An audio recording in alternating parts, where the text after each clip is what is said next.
जय श्री राम भक्तों। राम मंगल भवन अमंगल हारी, द्रवौ दशरथि अजिर विहारी। सोबत तोय सुलभ फल चारी, बरदायन पुराण प्यारे। देवी पूज पद कमल तुम्हारे, सुर नर मुनि सब हों सुखारे। हे भक्तों की मुँह मांगा वर देने वाले, त्रिपुरारी के शत्रु शिव जी की प्रिय पत्नी, शिव जी की प्रिय पत्नी, आपकी सेवा करने से चारों फल सुलभ हो जाते हैं। देवी, आपके चरण कमलों की पूजा करके देवता, मनुष्य और मुनि सभी सुख हो जाते हैं। मोर मनोरथ जानौनी की, बसौ सदा और पुर सभी की। केनहु प्रकट न कारण ते ही, अस कही चरण गए बैदेही। मेरे मनोरथ को आप भली बात जानती हैं माता, क्योंकि आप सदा सबके हृदय रूपी नगरी में निवास करती हैं। इसी कारण मैंने उनको प्रकट नहीं किया। ऐसा कहकर जानकी जी के उनके चरण पकड़ लिए हैं। बिनय प्रेम बस भई भवानी, खसिमाला मूरत मुशिकानी। सादर सिय प्रसाद सिर धर हो, बोली गिर हर सोही भर हो। गिरिजा जी सीता जी के बिनय और प्रेम में बस में हो गई हैं। उनके गले की माला खिसक पड़ी है और मूर्ति मुस्कुराने लगी। सीता जी ने आदर पूर्वक उस प्रसाद माला और को सिर पर धारण किया। गौरी जी का हृदय हर्षित से भर गया है और वह बोले, सुन सिय सत्य शीस हमारी, पूजई मनोकामना तुम्हारी। नारद बचन सदा सुच साचा, सोवर मिलई जहाँ मन राचा। हे सीता, हमारी सच्ची आशीष सुनो, तुम्हारी मनोकामना पूरे होगी। नारद जी का वचन सदा पवित्र, संशय भ्रम आदि दोष रहित है और सत्य है। जिससे तुम्हारा मन अनुरक्त हो गया है, वही वर तुम्हें मिलेगा। मन जाय रचय मिला है सो वर, सहज सुंदर सावरो। करुणा निदान सुजान शील, सने हो जानत रावरो। एही भात गौर आशीष सुन सिय, सहित ही हर से अली। तुलसी भवानी पूज पुन पुन, मुदित मन मंदिर चली। जिसमें तुम्हारा मन अनुकृत हो गया है, वही स्वभाव से ही सुंदर सावला वर और श्री राम जी तुम्हें मिलेंगे। वह दया का खजाना है और सुजान सर्वज्ञ हैं, तुम्हारे शील और स्नेह को जानते हैं। इस प्रकार श्री गौरी जी का आशीर्वाद सुनकर जानकी समेत सब सखियां हृदय में हर्षित हुई हैं। तुलसीदास जी कहते हैं, भवानी जी को बार बार पूजन कर सीता जी ने प्रसन्न मन से राजमहल को लौट चली हैं। सियहि हर्ष न जाए कही, जान गौर अनुकोल। बामांग फरकन लगे, मंजुल मंगल मूल। मंगल भवन अमंगल हारी, द्रवौ दशरथि अजिर बिहारी। गौरी जी को अनुकूल जानकर सीता जी के हृदय में जो हर्ष हुआ है, वह कहा नहीं जा सकता। सुंदर मंगलों के मूल उनके बाएं अंग फड़कने लगे हैं। हृदय सराहत सिय लुनाए, गुरु समीप गवने दो भाई। राम कहा सब कौशक पाए, सरल स्वभाव छुअत छल नाए। हृदय में सीता जी की सौंदर्य सराहना करते हुए दोनों भाई गुरु जी के पास गए हैं। श्री राम जी ने विश्वामित्र जी से सब कुछ कह दिया है, क्योंकि उनका सरल स्वभाव है, छल तो उसके छूता भी नहीं है उन्हें। सुमन पाए मुनि पूजा कीने, पुण्य आशीष दोय भायन दीने। सफल मनोरथ हुए तुम्हारे, राम लखन सुन भय सुखारे। फूल पाकर मुनि ने पूजा की, फिर दोनों भाइयों को आशीर्वाद दिया कि तुम्हारे मनोरथ सफल हों। यह सुनकर श्री राम लक्ष्मण सुखी हुए। करे भोजन मुनिवर विज्ञानी, लगे कहन कुछ कथा पुराने। विगत दिवस गोर आयुष पाए, संधा करन चले दो भाई। श्रेष्ठ विज्ञान की मुनि विश्वामित्र जी ने भोजन करके कुछ प्राचीन कथा कहने लगे। इनमें दिन बीत गए और गुरु की आज्ञा पाकर दोनों भाई संध्या करने चले गए। प्राच देश शिष्य उभय सुहावा, सिय मुख सर से देख सुख पावा। पहर विचार कीन मन माही, सिय बंधन समहिम कर नाही। उधर पूर्व दिशा में सुंदर चंद्रमा उदय हुआ है। श्री राम जी ने उसी सीता के मुख के समान देखकर सुख पाया। फिर मन में विचार किया कि यह चंद्रमा सीता जी के मुख के समान नहीं है। जन्म सिंध पुण्य वंद विष दीन मनील सकलंक सिय मुख समता पावकिम चंदवापुरे रंक मंगल भवन अमंगल हारी द्रवौषुध शिरति अजिरी बिहारी। खारे समुद्र तो इनका जन्म फिर है, खारे समुद्र में तो इनका जन्म फिर, उसी समुद्र से उत्पन्न होने का कारण विश्व इसका भाई है।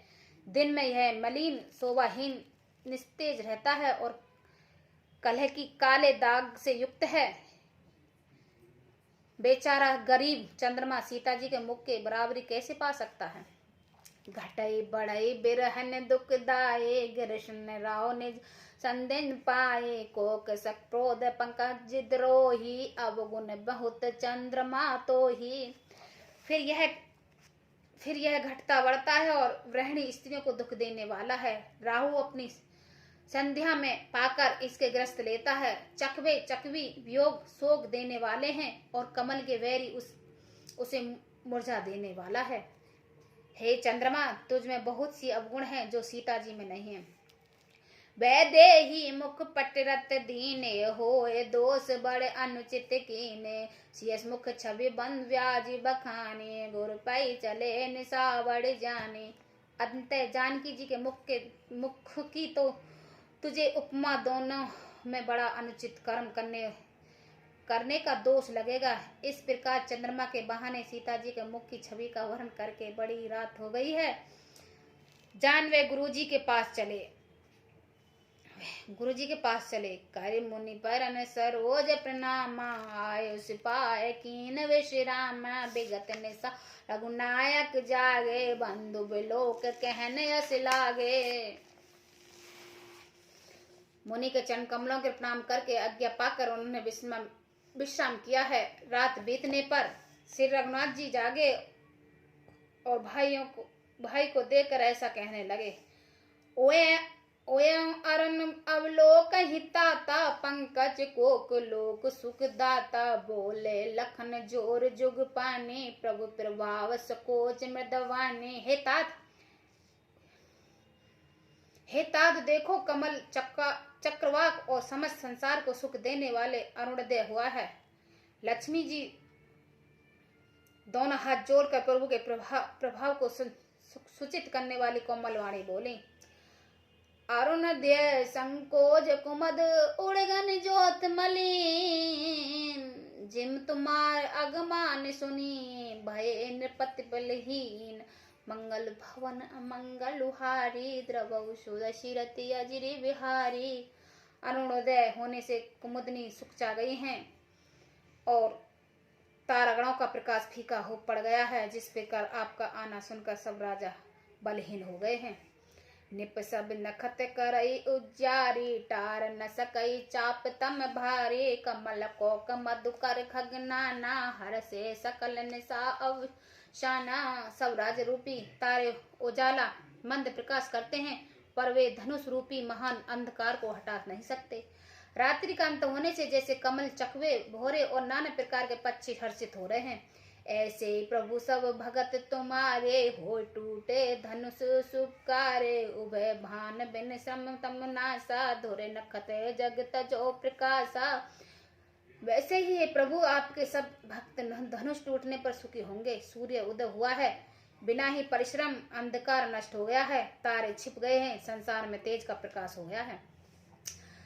रवि निज उदय व्याज रघुराया प्रभु प्रताप सबन पह दिखाया तब भुज बाल महिमा उदखाटे प्रकट धुने विघटन परिपाटी। हे रघुनाथ जी, सूर्य ने अपने उदय के बहाने सब राजाओं को प्रभु आपका प्रताप दिखलाया है। आपके भुजाओं के बल की महिमा उद्घटित करने खोल कर दिखाने के लिए ही धनुष तोड़ने की यह पद्धति प्रकट हुई है।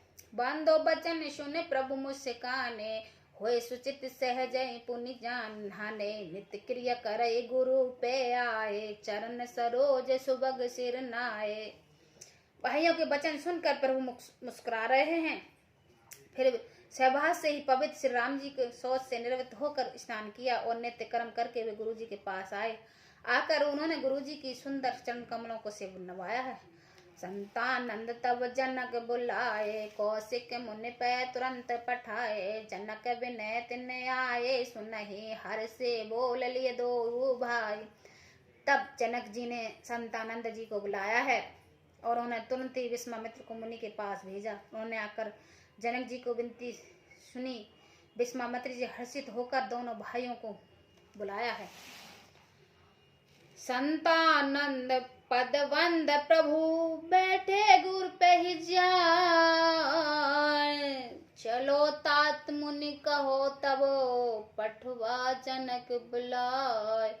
मंगल भावन अमंगल हारी, रामा रामा द्रवहु दशरथ अजिरि बिहारी, सिया रामा। संतानंद जी के चरण कमलों की वंदना करके प्रभु श्री राम जी गुरु जी के पास जा बैठे हैं। तब मुनि ने कहा, हे तात चलो, जनक जी ने बुला भेजा है। जय श्री राम भक्तों।